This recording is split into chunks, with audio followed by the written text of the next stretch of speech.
안녕하십니까. 행복한 안식일입니다. 네. 어제 저녁 예배를 마치고 제가 주차장에서 만난 한 분께서 저에게 물으셨습니다. 아직도 안 갔냐고? 기뻐하십시오. 오랫동안 기다리셨습니다. 오늘이 바로 그날입니다.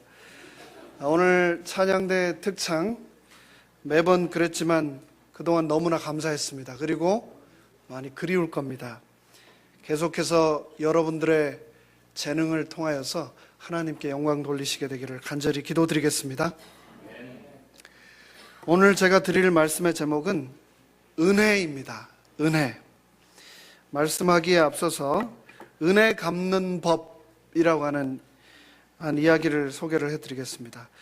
어느 장로님이 친한 한 친구 사장님을 교회로 인도를 했습니다. 오랜 기도 끝에 드디어 그 사장 친구가 와이셔츠에는 그대로 담배를 꽂고 교회로 온 겁니다. 그래도 와준 게 너무나 고마워서 그 친구를 되도록 앞자리에 앉히고 장로님은 바로 뒤에서 눈물로 기도를 하고 있었습니다. 제발 은혜를 받게 해달라고, 제발 감동받게 해달라고 기도를 하고 있었습니다. 그리고 설교는 시작되었습니다. 그런데 정말 기도처럼 이 사장 친구는 그 말씀에 감동을 받고 담배를 꺼내서 바지 뒷주머니에 넣고 손수건을 꺼내 훌쩍거리면서 많은 은혜를 체험했습니다. 예배가 끝나고 사람들은 다 돌아갔는데 그 사장 친구는 일어날 생각을 하지 않았습니다. 그래서 장로님이 옆에 가서 이제 가야지, 왜 안 일어나? 라고 물었습니다. 그러자 이 사장은 내가 은혜를 받았는데 어떻게 그냥 가나? 라고 얘기를 하는 겁니다. 그래서 장로님이 물었습니다. 그래? 그럼 어쩌려고? 친구가 말했습니다. 은혜를 갚아야지. 그래서 장로님 물었습니다. 어떻게 갚을 건데? 그러자 사장 친구가 물었습니다. 이 교회 목사님이 총 몇 분이나 계시나? 그러자 장로님이 말했습니다. 전도사님까지 다 한 7분 되는데 왜? 그러자 이 사장 친구가 말했습니다. 다 모이시라고 그래. 아니, 다 모이시라고 해서 어쩌려고? 사장이 또 말했습니다. 은혜를 갚아야 할 거 아니야? 그래서 장로님이 말했습니다. 아니, 은혜를 어떻게 갚을 건데 목사님들을 다 모이라고 그래? 그러자 이 사장님이 이렇게 말했습니다. 네, 오늘 한 잔 쏜다. 네. 이따 저녁에 이 사장님이 쏜다고 한 것 말고 교회에서 저녁을 쏘신다고 들었습니다. 감사합니다. 여러분 주신 사랑과 은혜 제가 잊지 않겠습니다. 지난 4년을 회상하면서 여러 마음의 생각들이 교차를 했습니다. 여러분들이 생각하시는 것보다 목사가 할 수 있는 일은 그렇게 많지 않습니다. 제가 할 수 있는 일 중에 제가 최선을 다할 수 있는 일, 그 중에 하나는 바로 이 단에서 말씀을 증거하는 일이었습니다. 여러분들이 주신 사랑과 하나님의 은혜에 보답할 수 있는 거의 유일한 길, 바로 이 시간을 위해서 지난 4년간 저는 나름대로 최선을 다하여 왔습니다. 지난 4년의 제 삶을 집약을 해볼 때 이 모든 것이 다 하나님의 은혜다라고 하는 한마디로 제가 정리를 할 수 있었고, 그래서 오늘 은혜라고 하는 제목으로 하나님의 말씀을 나누고자 합니다. 지난 4년간의 시간이 어땠는가? 너무나 감사하고 좋은 시간들이 참 많았습니다. 하지만 물론 여전히 힘든 시간도 있었습니다. 하지만 저는 이 소중한 시간을 원망이나 슬픈 추억으로 낭비하고 싶지 않습니다. 여러분들이 잘 아시는 헬렌 켈러라고 하는 사람은 3중 장애인이었습니다. 볼 수 없었고, 들을 수 없었고, 말을 할 수 없었습니다. 헬렌 켈러가 노년에 많은 훌륭한 일도 하고 저술도 많이 했는데 말년에 어떤 기자가 헬렌 켈러에게 이렇게 물었습니다. 이런 육체적인 삼중 고통으로 한평생 살아오셨는데 하나님을 원망해 본 적 없습니까? 그러자 헬렌 켈러 여사는 이렇게 말했습니다. 내가 하나님께로부터 받은 그 은혜를 헤아리기에도 시간이 부족한데 내가 어떻게 하나님께 받은 이 감사를 기억하는 것만으로도 시간이 부족한데 어떻게 내가 하나님을 원망할 수 있겠습니까? 감사하고 그 은혜에 기뻐하는 것만으로도 인생은 부족합니다 라고 말을 했습니다. 시편 116편에서 다윗은 사랑하는 아들 압살롬에 의해서 쫓겨나서 사막을 방황하며 이 시를 기록하였습니다. 여호와께서 내 음성과 내 간구를 들으심으로 내가 주를 사랑하는도다. 여호와는 은혜로우시며 의로우시며 우리 하나님은 자비하시도다. 주께서 내 영혼을 사망에서 내 눈을 눈물에서 내 발을 넘어짐에서 건지셨나이다. 그리고 오늘 저희가 예배 시작할 때 읽은 이 말씀을 다윗은 남겼습니다. 여호와께서 내게 주신 모든 은혜를 내가 무엇으로 보답할꼬? 결코 노래할 수 없는, 결코 감사할 수 없는 그 고난 속에서도 다윗은 굴하지 않고 하나님의 도우심과 인도하심에 감사하며 하나님만이 자신의 이 어려운 상황에서 자신을 구원해 주실 수 있는 유일한 분임을 다윗은 기억했던 겁니다. 이러한 다윗의 찬양을 통해서 우리는 은혜가 무엇인지 다시 한번 생각해 보아야 되겠습니다.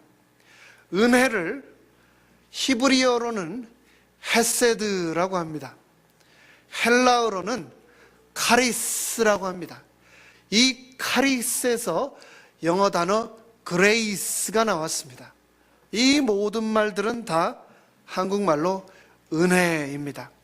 은혜, 그것은 인간을 향한 무조건적인 하나님의 사랑을 가장 잘 표현한 단어입니다. 받을 자격이 없는 자들에게 값없이 베풀어지는 가장 고귀하고 값진 선물, 그것이 바로 은혜입니다. 기독교인들이 가장 사랑하는 단어, 그것이 바로 은혜입니다. 그리고 그것 없이는 단 하루도 살아갈 수 없는 것, 오늘을 내가 살아가는 이유, 그것이 바로 은혜입니다. 내 힘과 내 능력과 내 공로 때문이 아니라 하나님의 은혜입니다. 우리는 이 은혜에 대해서 흔히 값 없는 선물이라고 말합니다. 또 이 은혜 때문에 우리는 구원을 얻는다라고 확신하고 있습니다. 은혜는 값을 매길 수 없습니다. 값이 너무 싸서가 아니고 값으로 환산할 수 없기 때문에 값이 없는 겁니다. 온 우주에서 가장 비싼 것, 그것이 바로 은혜입니다. 예수님께서는 우리에게 그 은혜를 베푸시기 위해서 십자가에서 값으로 다할 수 없는 보혈의 피를 우리를 위해 흘려 주셨습니다.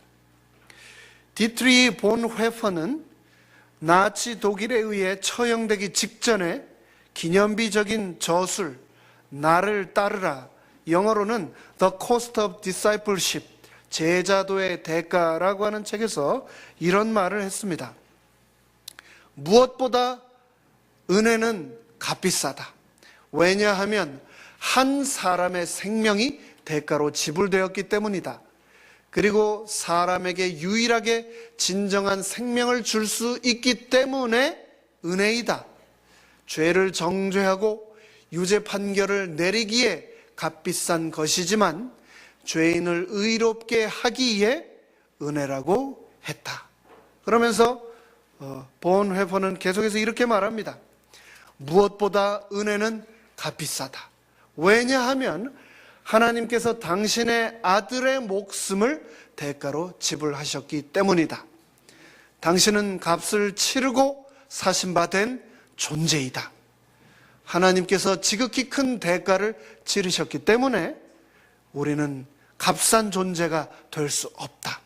하나님께서는 우리의 생명을 위한 값을 지불하기 위해 당신의 지극히 사랑하시는 그의 아들을 돈으로 계산하지 않으셨다. 그 아들 자체를 우리에게 내놓으셨다. 하나님의 성육신은 값비싼 은혜이다 라고 말했습니다. 이것이 바로 은혜입니다. 우리가 아는 이 은혜는 크게 세 가지로 나눌 수 있습니다. 영어로는 3S라고 합니다. 첫 번째는 Saving Grace, 우리를 구원하는 은혜입니다. 두 번째 S는 Sustaining Grace, 우리를 지탱해 주는 은혜입니다. 그리고 세 번째 S는 Sanctifying Grace, 우리를 성결하게 거룩하게 해주는 은혜가 있다고 말을 했습니다.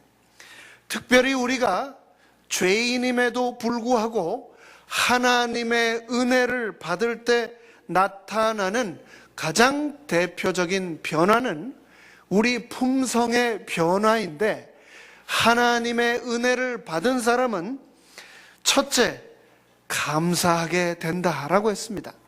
그 은혜 때문에 원망이나 불평할 겨를이 없이 하나님께 감사하게 되는 것, 그것이 바로 하나님의 은혜를 경험한 사람이 보이는 첫 번째 반응이라는 것입니다. 하나님의 은혜를 경험한 사람이 보이는 두 번째 품성의 변화는, 그것은 바로 자신이 죽을 수밖에 없는 죄인이라고 하는 고백을 하는 것이라고 했습니다. 하나님의 그 은혜를 만난 사람은 내 자신이 얼마나 큰 죄인인가를 깨닫고 고백할 수밖에 없다는 겁니다. 이 은혜를 받기 위해서 우리는 꼭 만나야 할 한 분이 계십니다. 그분이 바로 예수 그리스도이십니다.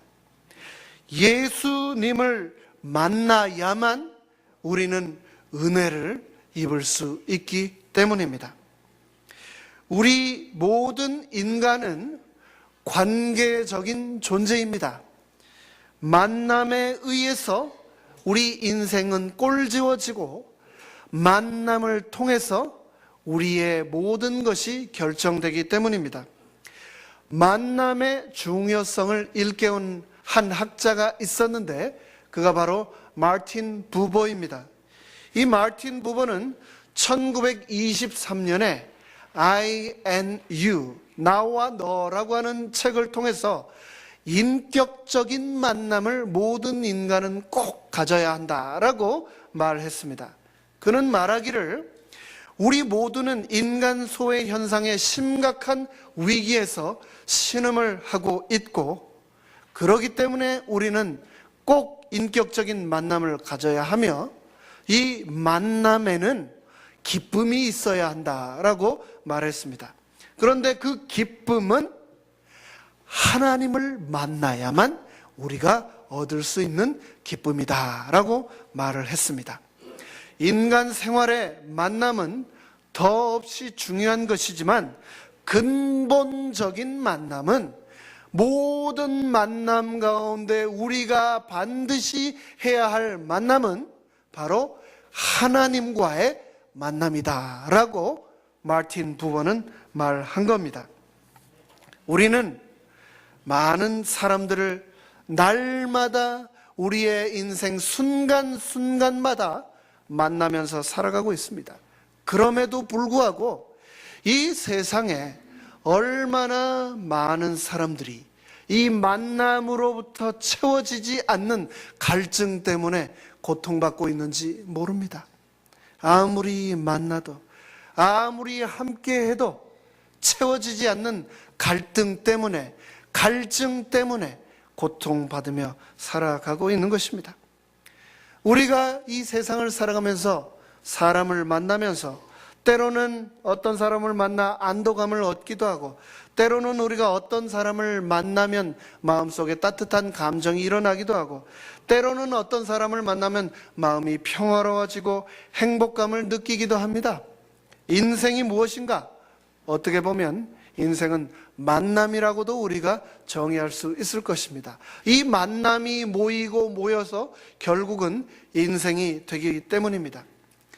우물가에 있었던 사마리아의 여인은 이 세상의 만남을 통해서 그녀의 갈증을 해결하려고 몸부림쳤던 사람이었습니다. 하지만 그녀는 5명이나 되는 남편을 만나고도 결코 그녀의 영혼의 갈증은 채워지지 않았습니다. 그녀가 예수님을 만났을 때 비로소 그녀 인생에 풀리지 않던 영혼의 목마름, 갈증을 해결할 수 있었습니다.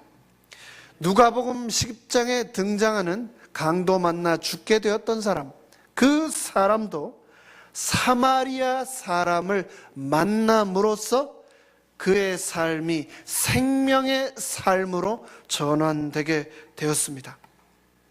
내가 날마다 이렇게 수많은 사람 가운데서 수많은 사람을 만나고 있지만 여전히 목마르다면, 여전히 배가 고프다면 내 만남 가운데 하나님이 계신가? 우리는 생각해 보아야 되겠습니다. 하나님과의 만남을 위해서 우리는 어떻게 해야 할 것인가? 히브리서 4장 16절은 이렇게 말하고 있습니다. 그러므로 우리가 긍휼하심을 받고 때를 따라 돕는 은혜를 얻기 위하여 은혜의 보호자 앞에 담대히 나아갈 것이니라. 우리는 우리의 갈증의 해결을 위해서 은혜의 보좌 앞에 나아가야 한다라고 히브리서 저자는 우리에게 말을 하고 있습니다. 그렇다면 여기에서 말하고 있는 은혜의 보좌는 어디일까? 은혜의 보좌로 우리가 나아가야 한다고 말을 했는데 은혜의 보좌는 어디인가 한번 생각해 보도록 하겠습니다. 먼저 은혜란 히브리어로 헤세드라고 아까 말씀을 드렸습니다. 근데 이 헤세드라고 하는 단어는 굉장히 많은 의미를 포함하고 있습니다. 첫 번째 헤세드는 하나님의 구원하시는 행위를 헤세드라고 말하고 있고, 둘째로 하나님의 축복과 은사를 성경은 또 헤세드라고 말하고 있습니다. 셋째로 하나님이 우리에게 주시는 용서를 또 헤세드라고 말하고 있고, 마지막으로 헤세드를 성경은 하나님의 보호와 안위라고 말을 하고 있습니다. 똑같은 단어인 은혜를 헬라어로는 카리스라고 말한다고 아까 말씀드렸습니다. 이 카리스는 기쁨, 호의, 선물, 감사라는 단어들로 성경에 번역되고 있는데, 무엇보다도 이 카리스는 하나님의 은혜로 가장 많이 번역되고 있습니다. 바울에게 있어서 이 카리스, 은혜는 그리스도 안에서 우리에게 임하신 구속의 은총을 가리키며 그리스도의 복음을 의미하며 궁극적으로 하나님의 사랑을 상징하는 단어가 바로 이 헬라어의 카리스, 은혜가 되겠습니다. 아무 자격도 없는 우리에게 베풀어진 하나님의 사랑, 그것이 바로 은혜이다라고 사도 바울은 말하고 있는 것입니다. 그런 우리에게 바울은 이 은혜의 보좌 앞으로 나아가라고 했는데, 보좌라고 하는 말은 또 어떤 의미를 가지고 있는가? 보좌라고 하는 말은 헬라어로 스로노입니다. 스로노. 여기서 영어 단어 스론이 왔겠죠. 이 보좌라고 하는 말은 그냥 보좌가 아니고 왕의 보좌, 하나님의 보좌, 그리스도의 보좌, 결국은 은혜의 보좌를 이 히브리서에서는 말을 하고 있는데, 이 보좌는 바로 생명이 있는 축복의 자리이다라고 말을 하고 있습니다. 은혜의 보좌, 생명이 있는 축복의 보좌로 우리가 담대하게 나아가야 한다라고 바울은 말하고 있습니다. 16절에서 왜 우리가 하나님의 은혜의 보좌에 나아가야 하는가? 때를 따라 돕는 은혜를 받아야 하기 때문에 우리는 하나님의 보좌에 나아가야 한다라고 말을 하고 있습니다. 우리가 인생을 살다 보면 성공하고 싶지만 항상 성공하는 것만 아닙니다. 우리가 항상 기쁘게 살고 싶지만 항상 기쁘게 살 수 있는 것만은 아닙니다. 희망 가득 차 살고 싶지만 때로는 절망에 빠지는 것이 우리 인생입니다. 건강하게 살고 싶지만 병약해지는 것이 우리 인생입니다. 바로 그러할 때 우리가 나아가야 할 곳이 어디라고요?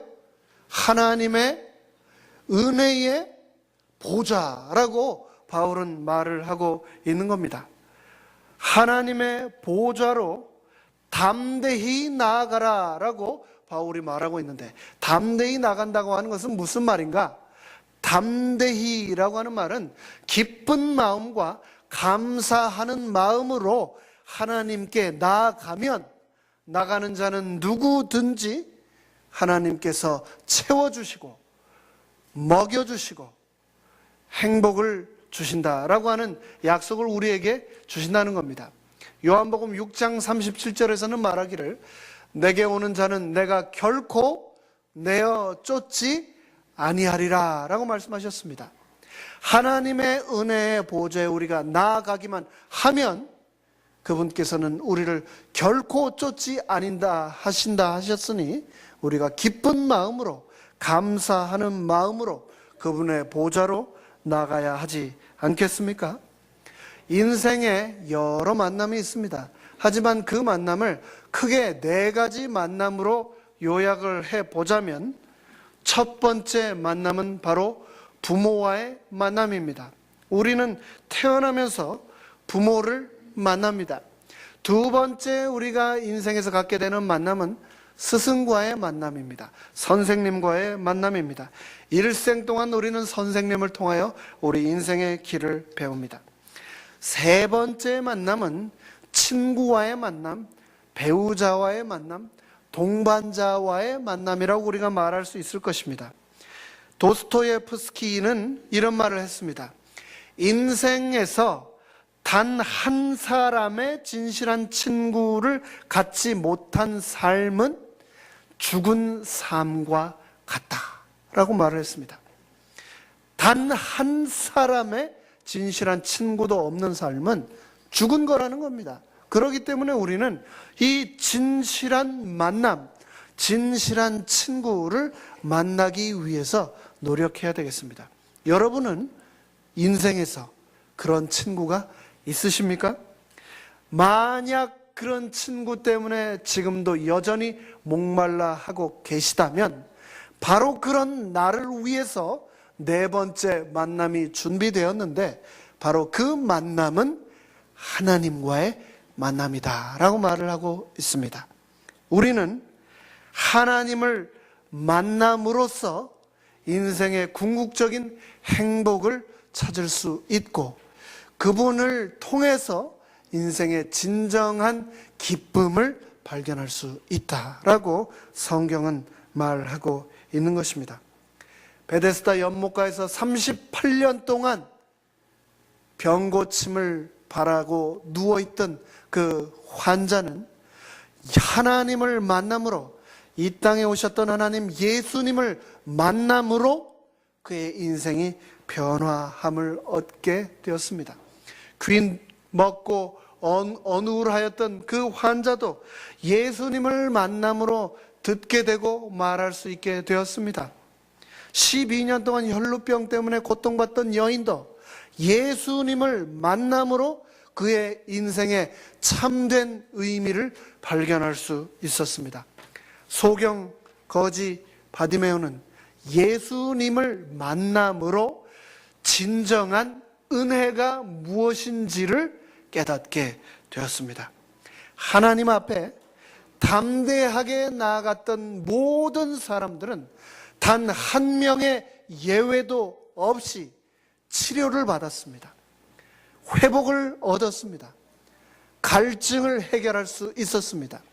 구원을 얻을 수 있었습니다.